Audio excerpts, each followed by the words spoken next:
दफा का जिक्र है।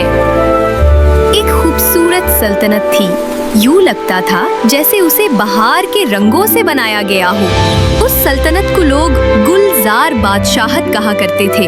चारों तरफ सब्ज वादियों की बहार थी, नदियां चांदनी में चमकती थीं और हवा में हमेशा गुलाबों की खुशबू बसी रहती थी। इसी सल्तनत में एक शानदार महल था, सफेद संगे मरमर से तराशा हुआ, जिसकी बुलंद मीनारों पर सोने के गुंबद चमकते थे। वहाँ रहती थी एक हसीन और मासूम शहजादी, ज़रबाब। शहजादी ज़रबाब बादशाह आज़म और मलका एलेना की इकलौती बेटी थी। वो दोनों उसे दुनिया की सबसे कीमती चीज समझते थे।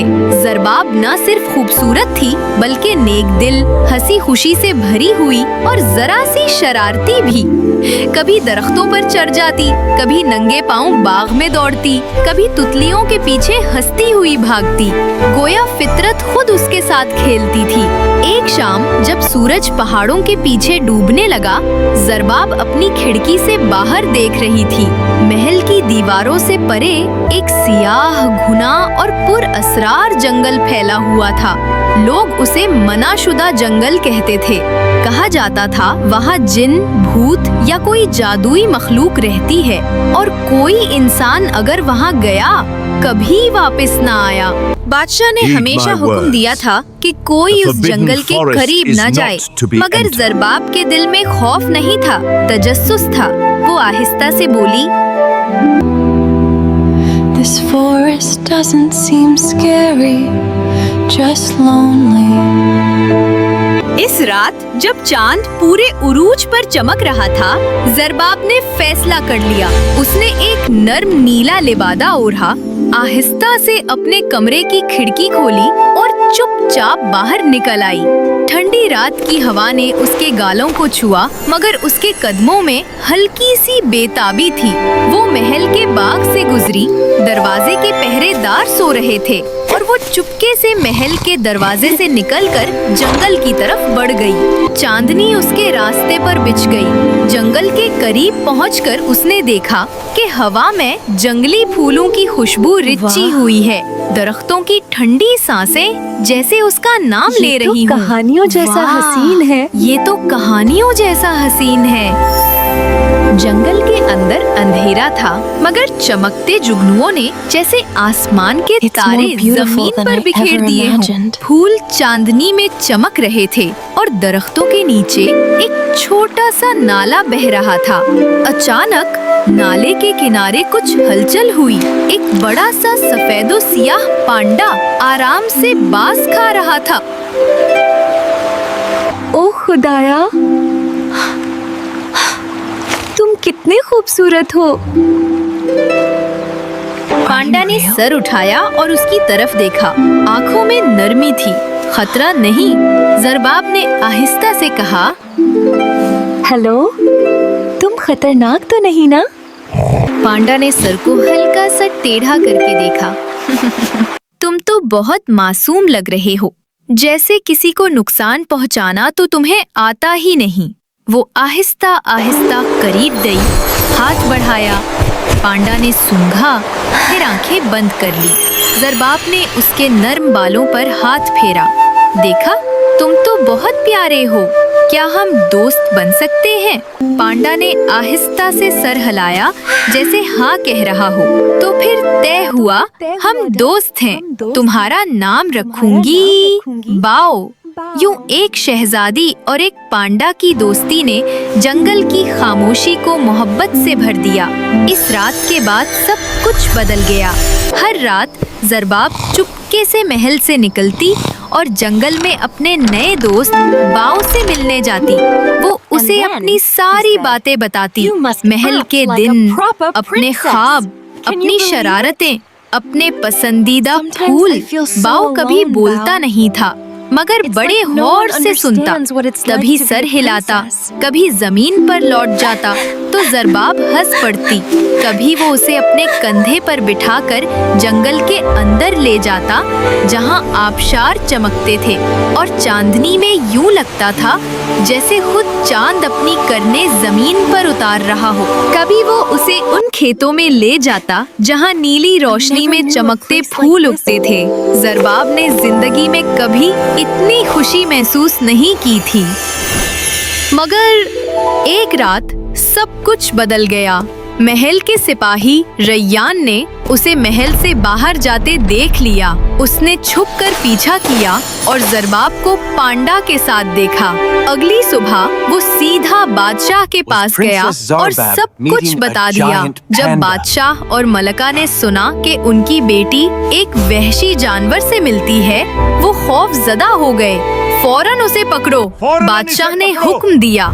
मैं नहीं चाहता वो जरबाब को नुकसान पहुंचाए। इसी दिन दोपहर को जब बावो नदी किनारे आराम कर रहा था, सिपाहियों ने उसे घेर लिया। वो बेचारा मुजाहिमत ना कर सका। उन्होंने जाल फेंका, बांधा और महल के तह खाने में कैद कर दिया।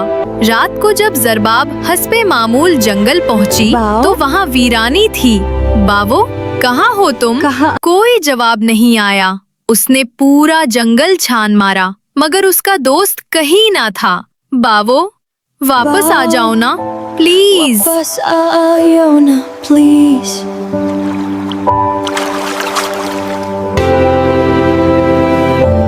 मगर जंगल खामोश था। वो रोती हुई महल लौटी। सुबह जब मालूम हुआ कि बाव को कैद कर लिया गया है, वो तड़प उठी। बाबा, आपने ऐसा क्यों किया? वो मेरा दोस्त है, वो किसी को नुकसान नहीं पहुंचाता। बादशाह ने नरम लहजे में कहा, मैंने तुम्हारी हिफाजत के लिए किया बेटी। वो एक जानवर है। जरबाब ने आंसू पूछते हुए कहा, वो बहुत अच्छा है। वो मेरा सच्चा दोस्त है। अब जरबाब खामोश रहने लगी। ना हंसती, ना बाग में जाती, ना गाती। वो सिर्फ खिड़की से बाहर देखती जहाँ से जंगल नजर आता था। हर रात वो आहिस्ता से कहती, बाव, मैं तुम्हें याद करती हूँ। दिन गुजरते गए और जरबाब गम में बीमार पड़ गई। हकीम आए, दवाएं आई, मगर उसकी हालत बिगड़ती गई। आखिर बादशाह ने दिल पर पत्थर रखकर कहा, इसे छोड़ दो, पांडा को रिहा कर दो। अगली सुबह जब बाव को आंगन में लाया गया, जरबाब कमजोर मगर खुशी से भरी दौड़ती हुई आई। वो रो पड़ी। तुम कहाँ चले गए थे? मैंने तुम्हें बहुत याद किया। पांडा ने आहिस्ता सा सांस लिया जैसे वो भी रो रहा हो। ये मंजर देखकर महल में खामोशी छा गई। फिर अचानक एक नरम सी रोशनी उन दोनों के गिर्द फैल गई। जरबाब के आंसू जो मोहब्बत से भरे थे, बाव के बालों पर गिरे। ये फिर जादू सा हुआ। बाव का जिस्म चमकने लगा, उसका रंग रोशनी में बदलने लगा और वो आहिस्ता आहिस्ता इंसानी शक्ल में ढलने लगा। जरबाब पीछे हटी, हैरान आंखें बंद कर ली। जब रोशनी खत्म हुई तो उसके सामने एक खूबसूरत नौजवान शहजादा खड़ा था। उसकी आंखें वही गहरी, मेहरबान और मुस्कुराती हुई थी, बिल्कुल बाव जैसी। बाव? जरबाब ने हिकलाते हुए कहा। शहजादे ने नरमी से मुस्कुरा कर कहा, मुझे वो नाम बहुत पसंद है जो तुमने दिया। महल में तमाम लोग हैरान थे। बादशाह और मलका साकित रह गए। शहजादे ने झुककर कहा, मेरा नाम शहजादा जामिन है, सल्तनते गुले नूर का वारिस।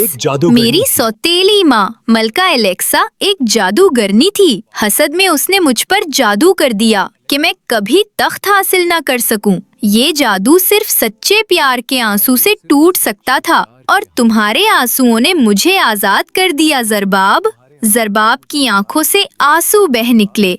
तो तुम ही बाव हो, मेरा दोस्त। शहजादा मुस्कुराया। हाँ जरबाब, मैं ही वो बाव हूँ जिसकी तन्हा जिंदगी को तुमने खुशियों से भर दिया। जरबाब ने कहा, मैंने समझा था मैंने अपना दोस्त खो दिया। शहजादा नरमी से बोला, नहीं, तुमने उसे बचा लिया।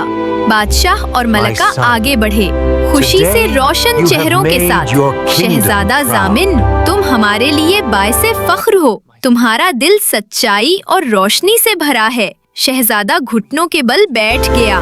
शहजादी ज़रबाब, तुमने मुझे जिंदगी, आजादी और दिल सब कुछ वापस दिया। क्या तुम मेरा हाथ थामोगी? क्या तुम मेरी मलका बनोगी? ज़रबाब की आंखों में आंसू चमकने लगे। हाँ बाओ, हमेशा के लिए। महल में खुशी की लहर दौड़ गई। नक्कारे बजने लगे, घंटियां बजी और फजा में फाख्ताएं उड़ने लगी। अगले दिन दोनों बादशाहतों ने एक दूसरे से इत्तेहाद कर लिया। शहजादा जामन के वालिद बादशाह ईदान खुद आए और मलका एलेक्सा को उसके जुल्म की सजा दी। यूं अंधेरा खत्म हुआ और रोशनी की दो रियासतें गुलजार और गुले नूर एक हो गईं। गुलाबों की मेहराबों के नीचे जगमगाती किंदीलों और नकरई चांदनी के दरमियान शहजादी ज़रबाब और शहजादा बाओ की शादी हुई। पूरे आसमान पर आतिशबाजी हुई, फूलों की बारिश बरसी और लोग गाने लगे। प्यार सच्चा हो तो जादू भी झुक जाता है। शहजादा बाओ ने ज़रबाब का हाथ थामकर नरमी से कहा, तुमने मुझे बाओ कहा था दोरा, दोस्ती के नाम पर। अब वही नाम मेरी जिंदगी का सबसे खूबसूरत लफ्ज बन गया है। ज़रबाब मुस्कुराई। उसकी आंखों में आंसुओं की चमक थी। तुम मेरे बाओ हो, मेरे दोस्त और अब हाँ, मेरे दिल के शहजादे। फिर आसमान पर आतिशबाजी हुई, किला जगमगा उठा, फूलों की बारिश हुई और हवा में गुलाबों की खुशबू फैल गई। जंगल जो कभी खौफ की अलामत था, अब मोहब्बत की वादी बन गया। यूं सल्तनते गुलजार और गुले नूर एक दायमी रोशनी बनकर हमेशा के लिए जुड़ गईं।